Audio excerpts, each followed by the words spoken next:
الله الرحمن الرحيم. الحمد لله رب العالمين حمدا يوافي نعمه ويكافئ مزيده. يا ربنا لك الحمد كما ينبغي لجلال وجهك ولعظيم سلطانك. اللهم فصل وسلم وزد وبارك على منبع الأنوار سيدنا محمد الحبيب المختار وآله الأبرار وصحابة الأخيار، صلاة تحفظنا بها من شر الأشرار وكيد الفجار وفتن الليل والنهار. اللهم صل على سيدنا محمد وعلى آله وصحبه وسلم تسليما، صلاة تحفظنا بها من كل سوء وشر وفتنة ما ظهر منها وما بطن. عزیزان و خۆشەویستان، لە شەوێکی تری جمعەی مبارەکە لە خزمەتی کتێبەکەی جەنابی مامۆستا عەبدولکەریم مدەڕیسە الوردة العنبرية في سيرة حضرة خير البرية گەشتین بەو شوێنەی کەوا پێغەمبەری خوا صلی الله عليه وسلم لەدایک بوو لە خانەوادەیەکی پڕ لە ئیمان و حەیا و حورمەت و شەهامەت و جوامێری و ئازایی و نەبەردی و پڕ لە عیفەت و پڕ لە عیزەت بە بێباوکی لەدایک بوو لە لای باپیری عەبدولموطەلیب ڕەزا و ڕەحمەتی خۆیان لەسەر بێت. ماوەسا لە بەشێکی کتێبەکەیە کە باسی لەدایکبوونی پێغەمبەری نازدارەکە کە لە قورآن و حەدیث و ئەسحاب وەریگرتووە بە شێعر دایناوە مامۆستا، باسی شیردانی پێغەمبەرەکە، شیردانی پێغەمبەری خوا، ئەو ئافرەتانەی کە شیریاندا بە پێغەمبەری خوا. ئەفەرمێت لەبان أمك قد وافاك مبتدأ فصار فيك غذاء الأمن والسلم، ثويبة أرضعتك من حليب الوفا فصرت أهل الوفا والأهد والنعم، رضعت من داية حليمة العلم سعدية النسب للسعد بالنعم، ونسبة السعد فيها بشرتك بأن يبقى لك السعد دوما في هدي الأمم،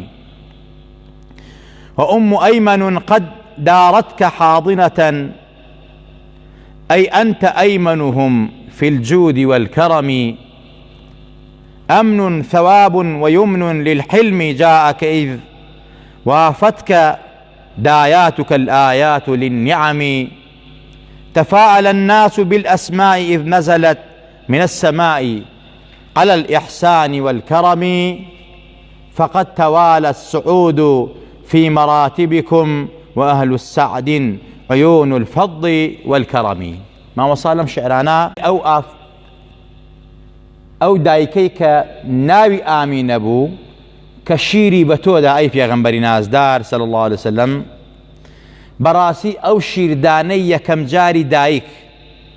معلومي همو لايك معنا كم من الله دايك بيه گۆشینی پێڵن ئەو مناڵە گۆش کرێت. ئەو شیری دایکە خوای تەبارەک وتەعالا قوە و زەخیرەیەکی یەخستووە بۆ گەشەکردی مناڵەکە و تەقوێی مناڵەکە و هێزی مناڵەکە. ئەفەرمێت ئەو شیردانەی دایە ئامینە بە تۆ ئەی پێغەمبەری ئازیز و خۆشەویست لە سەرەتاوە بوو بە غەزا و خۆراکی ئەمن و ئەمان و سەلامەتی و ئاشتی لە تۆدا. ثويبة أرضعتك من حليب الوفا، دوم آفرد كشيري بتودا سويبي جاريي أبو لهب مامد بو. أو شيرداني ثويبك بشيري بتودا براستي وفالة آدا دروز بو، ثواب پاداش لتو دروز بو، فصرت أهل الوفا بي بأهل وفا، بووی بە ئەهلی سەفا، بووی بە ئەهلی پاراستنی ئەهد و پەیمان و خاوەنی نیعمەت و هێز و قووەت. انجا لدواي أو كيشيري بتودا حليمة السعدية حليمة العلم خاوني عزت خاوني كرم أهل وفاء أهل عزت نسبكي سعدية بو نسبي حليمة السعدية نسبي عن سعدية بو جامع وصاع فرميت نسبتي سعدية بلاي حليمة السعدية كسيم آفرد بشيري بتودا أما جاي بويك تو أهل سعادتي تو خاوني نعمتي أما مجدية بتو كبراستي تو هميشا أهل هدايتي أهل سعادتي وسعادته هدايته نعمته بشارته مزجاني بلاقي توا أم أيمن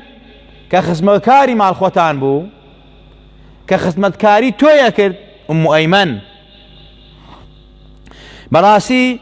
كتوي لباوش أقرتو لآميزي أقرتي أمش آماجبو كبراستي تو لأمن أماناي تو لهمويان زياتر خاون سخاوتو خاون كرمو خاون عزتو خاون أمن أماني أمن ثواب ويمن للحلم جاءك إذ وافتك دايات كل آيات للنعم أفرميت أما براسي أماجيك براسي أمن أمان صواب باداشتو يمن بركتو حلم حوصلو صبر سباتو أمانة هموي آيات نشانبون كدايانا كانتو كسانبون دايكت ناوي آمين أبو آمينة يعني أمن أمان آمينين أمن أمان يكيغ لدايانا كانتو كثويب أبو يعني تو خاون پاداش دي يكيغ لوانك حليمة السعدية تو خاون حلمي سعدية نسبكيت يعني خاون سعادتي خاون جود وكرمي يكي لو أنا كمثلي أم أيمن يعني بركات يعني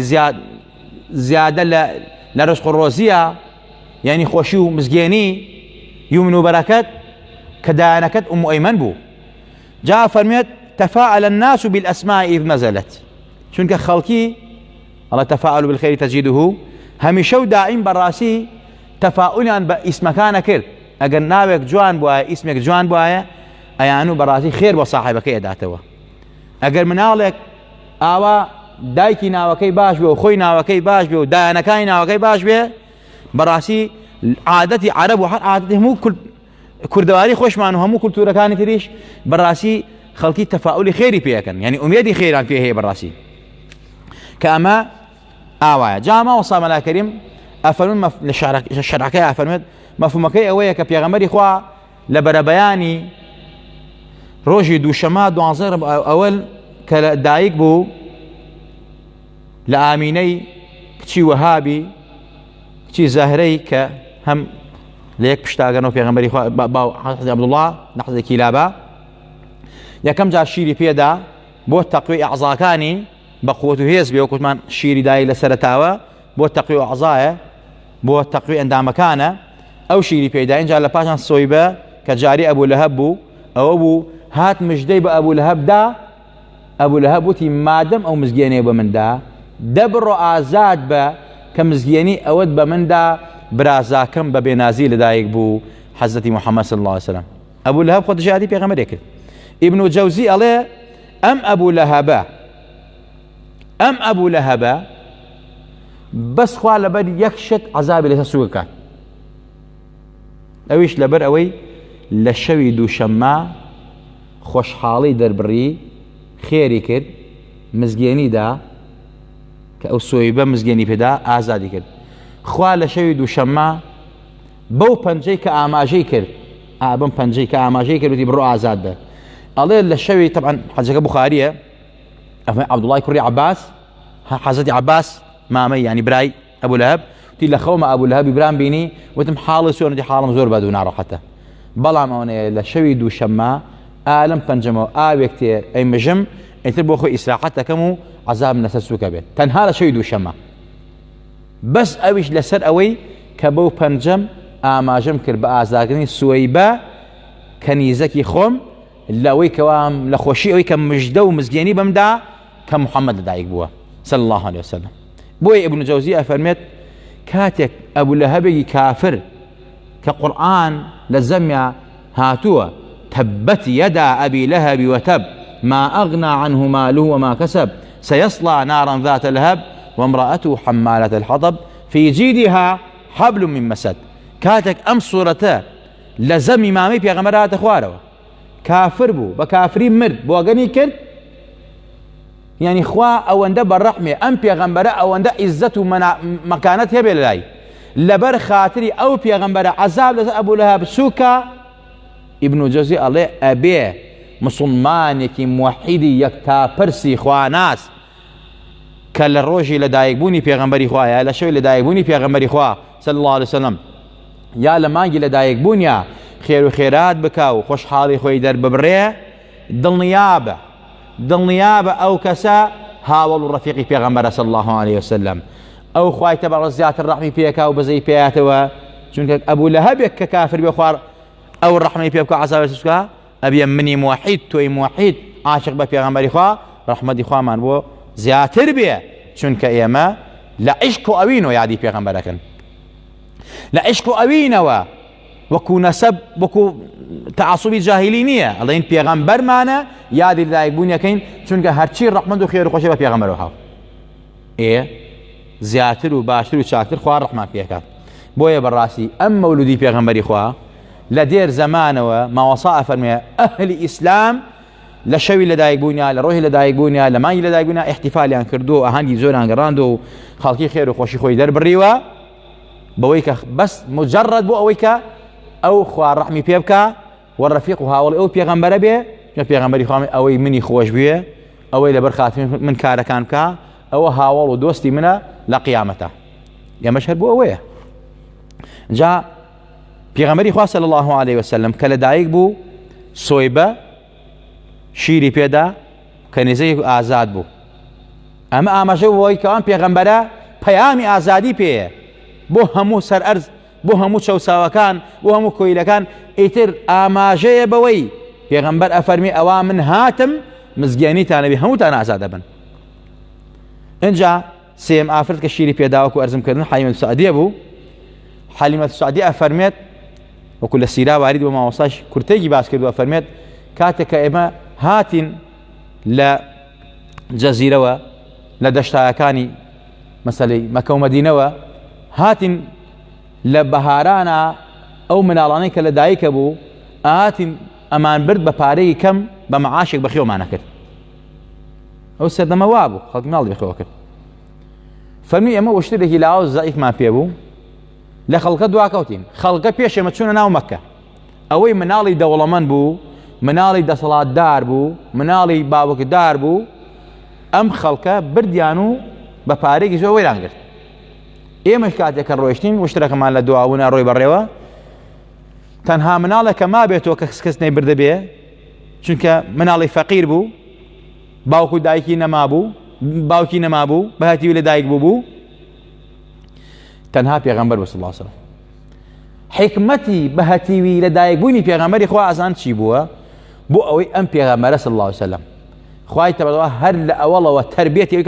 کجل لجر رعایتی منعی نقل رعایتی باوکتا کتو اتر ابی خاونی عزتی خاونی کرامتی خوتی خاونی شهامتی خوتی خاونی وری خوتی ابي احتمال لسر خود بسي والرحم سوزد هبه بزاني بي باوكي چن ناخوشه بزي بأمتك تابيتوا كبراسي كاتكوا من دالي بباوكاني تيايا هتي وكاني تيايا بويا بيغمبري خوا او عند اهتمام وقرين قيادة باتي وفرمت انا وكافي اليتيم في الجنة هكذا منو او كسيك واكفالت يتي وكواتي وبخي وكا لباشتا اعوى هاولي امدو بنجيل كان بيكوا او يدس بسرانيني بقي شنمو بسري او من علويا كهتي وباوكا خوا او نلو قناح كان اصلته يعني بيغمبر او نلو قني بيتي ودا حالي من السعودية فرمك لقل ميردا كمان روشتي ناوي كسنبو امن على وغيره امن على جوان قمات كرابو بەسرابوو بە لۆکەیەک لیباسێکی لۆکە ئەڵێ کە بەس بینیم بە مجرد بینینی نەزەر و تەوەجوهی پێغەمبەری خوا صلی الله علیه وسلم کاری کرد لە دڵم محەبەتی ئەم مناڵە چووە دڵمەوە یەکسەر ماچێکم لێ کرد بۆنی میسک و عنبەری لێ هاو تا چەند ڕۆژێش ئەو بۆنی دەم و ئەو دەمەم ماچی پێغەمبەرم کرد هەر بۆنی میسکی لێ هاو ئەفەرمێت لە ئامێزم گرت محەبەتی ئەم پێغەمبەرە چووە دڵمەوە وتم بە مێردەکەم من ئەم مناڵە یێنمەوە بە خێوی یەکەم با فەقیر حاڵیش بن با هیچیان نەبێمان دەنێ یا شتێک کەمان بنێ من هەرەی بم ئەفەرمێت وەڵڵاهی کە مەمکی ڕاستم خستە ناو دەمی مەمکی شیرەکەی خوارد ویستم مەمکی چەپمی بەمێ پێغەمبەری خوان نەیگرت بۆ برا شیرەکەی بوو خەمی کوڕێتری بوو مناڵێتری بوو حەلیمەة السەعدیە حەزرەتی حەلیمە سەعدیە ئەو پێغەمبەر هەر لە مناڵیوە خوا عەدالەتی بۆ داناوە یەک مەمکیانی خوارد ئەویانی نەخوارد فەرمی ئەوەی کەی براکەمە حەلیمەة السەعدیە فەرمی ئەوەندەی ترە عاشقێم مناڵە نازارە بووم اینجا فەرمێت لە ئامێزم گرت و مناڵم هەڵگرت و معاملەم بڕیوە لەگەڵ کەسوکاریا لەگەڵ دایە ئامینە و لەگەڵ عەبدولموتەلیب و کەسوکاریا و مناڵم هێنا مناڵ وردە وردە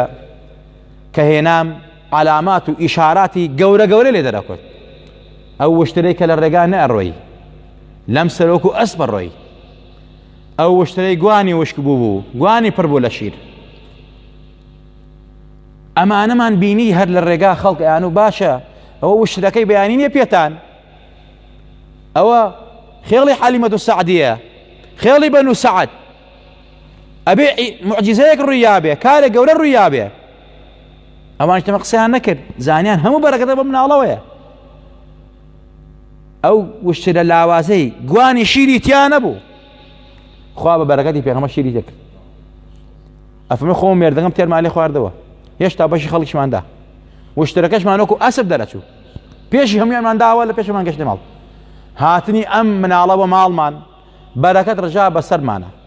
ڕزق و ڕۆزی زۆر هاوەمان حەیوانەکانمان بە جۆرێک ئەزا بە جۆرێک زیادیە کرد خۆشمان تەسەڕوفمان نەکرد لەگەڵ گەورەبوونی ئەم مناڵە بەرەکاتی ئەم مناڵە زیاترێ کرد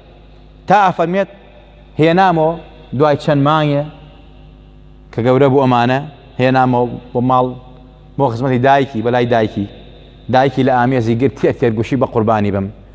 گوشی بەخۆیەوە کە منداڵە نازارەکەی بۆ چەندێکە لێی دوورە ئەوە هاتەتەوە بەڵام چاری ناچاریشە عادەت وا بوو کەوا مناڵ بنێرێتە دەرەوە بۆ تەعلیمات و تەربیەت بۆ شیردان بۆ ئەوەی کەوا تەقویەی بەدەنی زیاد بێت ئەفەرمێت دایە ئامینە گرتی بەخۆیەوە ئەنجا خێڵی حەلیمەة السەعدیە و دایە حەلیمە و مێردەکەی وتیان یەک داواتان لێ ئەەکەین و ئەم مناڵەمان بنۆ حەزەکەین هەر لای ئەمە بێ پێغەمبەریان بۆیان ڕاهاتە بوو دایە ئامینە پێیانەوە ئینجا هێنایانەوە ئیتر وەکو جاری جاران ئەمە دوای چەند مانگێ پێغەمبەری خوا صلی الله علیه وسلم لەگەڵ براشیرەکەیە خەریکی یاریکردن بوون لە دەرەوە بەلای بەرخ و کار و ئەمانەوە بوون دوو فریشتە هاتن پێغەمبەریان گرت براشیرەکەی پێغەمبەری خوا ڕای کرد بۆ لای دایە حەلیمە و بۆ لای باوکی و بۆ لای کەسوکاری کە خەبەر با کە دوو پیا و پێغەمبەریان گرت براکەمیان گرت محەممەدیان گرت خستیانە ئەرز و ناوسیان هەڵدڕی ئەمانەی بە چاوی خۆی بینی براکەی براشیرەکەی ئەفەرمێ ئەمەی گەڕاندەوە دایکی وان و پێغەمبەری خوا صلی الله علیه وسلم ئەم دوو فریشە هاتن ناوسیان هەڵدڕی ئەوەی کەوا بەشی شەیاطینی و ئەمانەتیانە دەرکرد نور و پڕناکرد لە نور و بەرەکەتی پەروەردگار و ئینجا وەکو خۆیان لێ کردەوە فەرمێ حەلیمە السەعدیە و مێردەکەی و چەند نەفەری هاتن زان پێغەمبەر کەوتووە لە شوێنەکەوە وتیان محەممەدیان بە قوربانت بین بە ساقت بین فیدات بین چی ڕوویاوە فەرمی دوو پیاو هاتن ناوسیان هەڵدڕیم و وتیانەوە بەشی شەیطانە و دەریان کرد و ئیتر دوای وەکو خۆیان لێکردنەوە ڕۆشتن پێغەمبەری نازار صلی الله علیه وسلم ئەمەی کە لێی ڕوویە حەلیمەة السەعدیە لەگەڵ مێردەکە ترسیان نێنیشت تیان بەخوا نەوەکو حاڵەکاتێکی خراپ ڕوودا و لەسەر ئێمەکەوێ ئەیبێنەوە کە سوکاری هێنایانەوە دایان ڕستی دای ئامینەوە دائیمنە فەرمی بۆ هێناتان خۆیەوە تەکلیفتان کردو بۆ بردنەوەی ئێستا یانی چی ئاوا بزوو هێناتانەوە وتیان بەخوا قوربان هیچ نییە و بەڵام نە وتی شتێک ڕوویە بە پێم بڵێن ڕاستم لەگەڵا بکەن پێم وڵای ڕاستیەکەی ئەوەیە حاڵەکاتێکی وار ڕوویە دای ئامینە بە زەردەخەنەوە فەرمی ڕۆحمان فیدای بێ ئەترسن لە کوڕەکەی من هیچ مەترسن ئەم کوڕی منە شەیطان ناوێرێ پێی ئەم کوڕی منە شەیاطین و جنی پێی ناوێرن والله يعصمك من الناس خوا ئەم کوڕی منە ئەپارێزێت لە هەموو دەرد و بەڵایەک لە هەموو جن و شەیاطینیەک خۆشەویستان ئەنجا ئەفەرمێت دای ئامینە هێنایان و لای دای ئامینە بووتر ئەوەیە هەموو لایەکمان دەزانین دوای چەند ساڵێکیش حەزەتی دوای لە تەمەنی 6 ساڵیا پێغەمبەری خوا کە لە ئامێزی دایکی مبارەکیا بوو کە سەفەری مەدینەیەکەن کە خاڵوانی پێغەمبەری خوا لەوێ بوون لە ڕێی مەدینەدا کە ئەڕۆن بۆیە پێغەمبەری خوا صلی الله علیه وسلم دووبارە وەکو چۆن لە نازی باوک بوو لە ڕێگا دایکی نەخۆش کەوت و لە نازی دایکیش کەوت و پێغەمبەری خوا صلی الله علیه وسلم دایکیشی وەفاتی کرد ئینجا سپاردی بە ئومو ئەیمەن هێنایەوە بۆ خزمەتی عەبدولموتەلیب فەرمووی ئەوە خۆشەویستەکەی عەبدوڵڵا و خۆشەویستەکەی ئامینەم هێناوە بۆ تۆ عەبدولموتەلیب چونکە بەڕاستی وەک لە نازی باوکی بێبەش بوو لە نازی دایکیشی بێبەش بوو ئەوە پێغەمبەر ئەوە حەزەتی محەممەدی نازدارە هەم باوکی وەفاتی کرد هەم دایکی وەفاتی فەرموو تا 8 ساڵانیش لە خزمەتی عەبدولموتەلیب بوو لە ئامێزی ئومو ئەیمەنا بوو ئومو ئەیمەن خزمەتکارە بۆ وەفاکەی ماڵی پێغەمبەری خوا صلی الله علیه وسلم وەکو دایکێکی دڵسۆز وا بۆ پێغەمبەری خوا صلی الله علیه وسلم عەبدولموتەلیبیش کە تەمەنێک هاتە 8 ساڵان پێغەمبەری خوا باپیری نازاریش کە لە جێگەی خۆیان دای ئەنا حورمەتی لە کوڕەکانی خۆی زیاتر لێکرد لە ناسی ئەویش کەوت ئەویش وەفاتی فەرموو ئەنجا ئەم پێغەمبەرە نازدارە عەبدولموتەلیب سپاردی بە ئەبوو تالیب ئەبوو تالیبیش وەک باوکێکی دڵسۆز نەک وەک مامە وەک باوکێکی دڵسۆز خێزانەکەی فاتیمەی ژنی دایکی ئیمامی عەلی وەکو دایکێکی دڵسۆز لە ئامێزی ئەگرت و لە منداڵەکانی خۆی زیاتر خزمەتیە کرد چونکە پێغەمبەر خوا ئەم عیشقەی پێداوە کە بیخاتە دڵی هەموو بوونەوەرەکانەوە ئاوا خۆیان بە خزمەتکاری ئەم پێغەمبەرە بزانە صلی الله علیه وسلم جا خۆشەویستان ئەم پێغەمبەرە نازدارە ئاوا ئەمانەی کەوا شیران بە پێغەمبەرداوە پێغەمبەران بەخێو کرد هەموو ناوەکانیان ناوانێکن کەوا بەڕاستی ئینسان کە سەیرەکە ئەڵێ ئەم پێغەمبەرە خاوەنی ئەم هەموو خێرەیە بە هەموو ئەم ناوە پیرۆزانەی کە ناوی ئەو کەسانە بوون پێغەمبەران بەخێو کردووە لە دای ئامینەوە لە ثوەیبەوە لە حەلیمەت سەعدیەوە لە مێردەکەیەوە لە هۆزی بەنی سەعدەوە لە ئومو ئەیمەنەوە ماوەسا فەرمێت ئەمە ئاماژەیە بەوەی کەوا بەڕاستی ئەم پێغەمبەرە خاوەنی ئەمانە ئەم پێغەمبەرە خاوەنی سەوابە خاوەنی حیلم و حەوسەلەیە خاوەنی سەعادەتی ئەبەدیە خاوەنی یومن و بەرەکەتە خاوەنی عیززەتە خاوەنی سەعادەتە خاوەنی کەرامەتە خاوەنی سەخاوەتە خاوەنی جەودەتە خاوەنی هەموو صفات و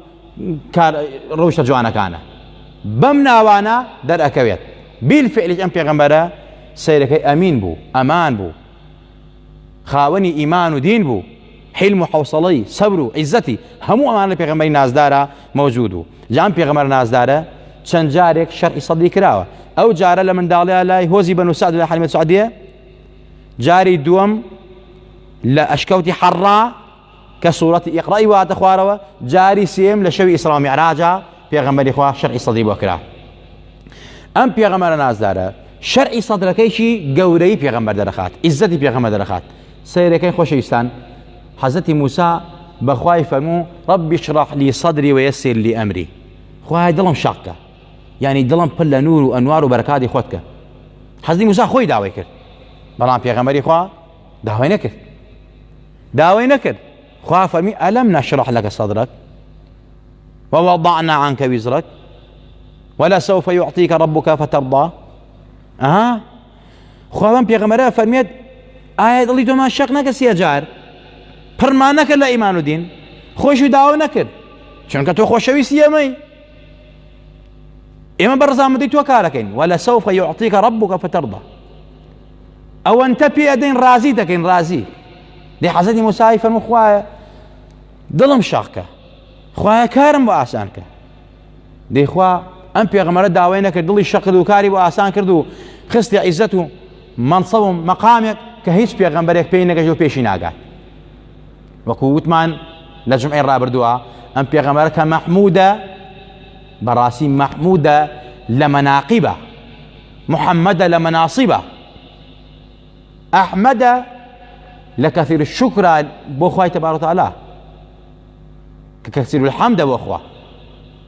خوای گەورە لە هەموو لایەکمان خۆش بێ و لە هەموو لایەکمان ڕازی بێ یا ربی خوای لێت ئەپارڕێنەوە بە ئیسمی عەزەمی خۆت بە ناو جوانەکانی خۆت بە ئومەتی ئەم پێغەمبەرە ئەژمارمان کەی حسابمان بکەی ناومان تۆمار کە لە دەستەکەی پێغەمبەر صلی الله علیه وسلم ئەم پێغەمبەر نازارە صلی الله علیه وسلم دوعا بۆ خۆمان و باوکو دایکمان بکە یا ربی خوای بەخاتم پێغەمبەر نازارە شیفای جەسە و دڵ و ڕۆحی هەموو لایەکمان بی ئیسلاحی حاڵی خۆمان و خانەواد و ماڵ بکەی عیزەتمان پارێزا بکەی عیزەتمان بیتێ لیباسی ئیمان و حیا و حورمەت بەرگی خۆمان و ماڵ منداڵمان یا ربی خوای یان ئیمانمان سەلامەکەی بە ئیمان و بمان ژێنە بمان بێنە زیندوومان کەرەوە یا ربی خوای دادی گەنجەکانمان بێ عاقبەتی پیرەکانمان بەخێر بێڕی یا ربی خوای کوردستانمان ئاوادان کەیتەوە قەیرانەکانی تیانێڵی پڕ لە ڕزق و ڕۆزیکەی ئاژاوە فیتنە و قەتڵ و قیتالی تیانێڵی ئەوەی دۆستمان بەخوایە دۆستی بی ئەوەی دوژمنمان نەخوایە یان هیدایەتیدا یان تەفر و تونایکە و عالی هاسافلە کۆمانی کەرەوە یا ربی خوای لێت ئەپارڕێنەوە لە ناو بەرزەخە لە ڕۆژ لە ناو قەبرە ئەو پێغەمبەرە بناسینەوە تکاو شەفاعەتمان بۆ بکە بانگمان بکە و دەرمان نەکە زبانمان سابت بێ لە وەڵامی فریشتەکانی ناو گۆڕە قەبرمان بۆ بکەیتە باقی لە باخانی جەنەت نەیکەیتە چاڵێک لە چاڵەکانی دۆزەخ لە ڕۆژی قیامەتشا لەسەر پردی سیراتۆک بەرق پەڕینەوە نەکەوینە خوارەوە پەروەردگارە لەبەر خاتی و پێغەمبەرە نازدارە لەبەر حورمەتی و پێغەمبەرە نازدارە لەبەر خاتی مەکانەتی و پێغەمبەرە نازدارە صلی الله علیه وسلم خوای لەبەر خاتی و پێغەمبەرە یا ربی خوای لەبەر سێبەری عەرشی خۆت عاشرمان بکەی لەو تاقمارە بین تۆ لێیان ڕازیت لەبەر سێبەری تۆدان لەوانە بین پێغەمبەری خوا بانگمان بکا و دەرمان نەکا بە دەستی مبارەکی خۆی ئاوی کەوسەرمان باتیە نەتوینێتین نەکبەتی دنیا و قیامەت ڕزگارمان بێ خوا شیفای نەخۆشەکانی خەستەخانەمان بی شیفای نەخۆشەکانی ماڵوان بی ئەوانەی کەوا داوای دوعای خێریان لێکردوین هەر گرفتێکیانەیە هەر کێشەیەکیانەیە هەر مەشاکلێکیانەیە خوایە مەشاکلی ئێمە و ئەوانی چارەسەرکەی یا ربی خوای ئەگەر ئەولادیانی ئەولادی ساڵحیان بەرێ هەیانە و ساڵحیان خوایە بۆیان ساڵحکەی هەیانە و مەفقودە و دیار نییە خوایە بەیان شادکەیتەوە یا ربی خوایە ئەوانەی قەرزدارن ئەوانەی داماون فەقیرن خوایە دەرگای خێر و خۆشی ڕزق و ڕۆزییان لێ بکەرەوە یا ربی خوای یان یارمەتیان بە قەرزەکان بنەوە یا ربی خوای ئەوانەی گیرۆدن لە جێگان نەخۆشن داوای دوعای خێریان کردو خوای لەوە زیاتر زەلیلیان مەکە بە ئیمان و دینەوە دەرگای خێریان لێ بکەرەوە یان شیفاعەت بێ پلیان بۆ بنێرە پەروەردگارە یا ربی خوای لێت ئەپارڕێنەوە ئەم کۆڕ و مجلسمان لێ پیرۆزکەی لە ڕۆژی قیامەتشە ئاوا لە خزمەت پێغەمبەری نازدارە بین ئەو پێغەمبەرە نازدارە لە ئامێزی خۆی بمانگرێ و دەرمان نەکا آمين آمين أقول قولي هذا وأستغفر الله لي السلام عليكم ورحمة الله وبركاته